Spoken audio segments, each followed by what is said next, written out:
Hello बच्चों, नमस्कार। कैसे हैं आप सब लोग? उम्मीद है शानदार, जिंदाबाद, जबरदस्त होंगे। और आपकी तैयारी इस समय बहुत शानदार तरीके से चल रही होगी, ये उम्मीद करता हूं, क्योंकि अब आपके लास्ट के 20 दिन बचे हैं। इन 20 दिन में आप क्या कर गुजर जाओगे मुझे नहीं पता, बट मेरी भी टीम, मैं खुद भी बहुत एक्साइटेड हूं कि मैं आपके लिए क्या कर सकूं। तो मैं आपको अभी अनाउंस कर देता हूं कि जो गागर में सागर का अगर आपको इंतजार हो तो वो मैं 27 तारीख से लेकर के आने वाला हूं पूरी टीम के साथ आपके लिए।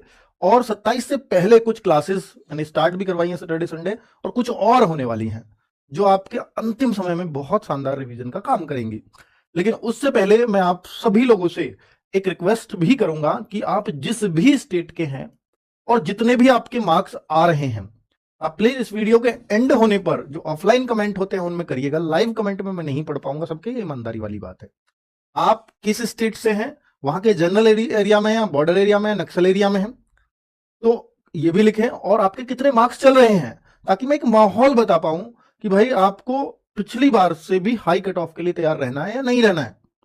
लेकिन इस बार जैसे पिछली बार हाई कट ऑफ रही हैं और कुछ बच्चों के मार्क्स 160 से 160 से भी ज्यादा हो गए हैं, और वो एनसीसी के मार्क्स को लगाकर ही हुए चाहे, लेकिन उससे पहले ऐसा नहीं होता था।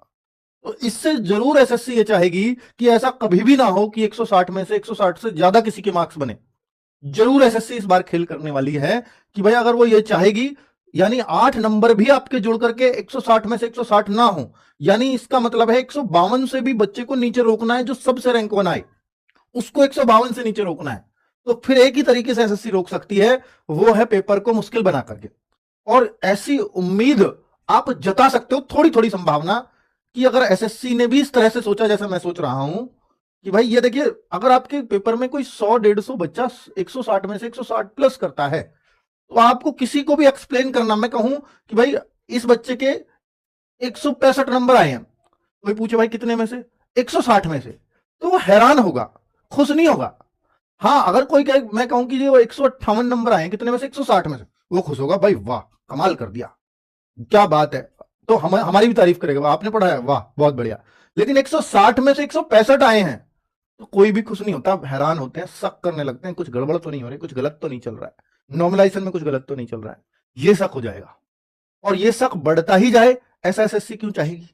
और उनके सामने एग्जाम्पल आ चुका है इस वाली भर्ती में कि भाई अब कम से कम अगर इस तरह की चीजें नहीं होने देनी, तो फिर पेपर को मुश्किल बना करके ही इसको रोका जा सकता है, और कोई तरीका नहीं है। तो आप ये मान सकते हो कि एक संभावना जता सकते हो कि पेपर मुश्किल भी देखने को मिल सकता है। ठीक है, तो ऐसे हमेशा ये मत मानना कि पेपर आसान ही आए, या जैसा मैं आपको मॉक टेस्ट दे रहा हूं, मैं दे रहा हूं प्रीवियस ईयर के अकॉर्डिंग, उससे थोड़ा बहुत मुश्किल ही होगा मेरा मॉक टेस्ट, उससे उससे थोड़ा बहुत मुश्किल ही होगा, आसान तो बिल्कुल नहीं है। लेकिन बहुत और भी इससे भी ज्यादा मुश्किल जो मैं मॉक टेस्ट बना रहा हूं, इससे भी ज्यादा मुश्किल आ सकता है।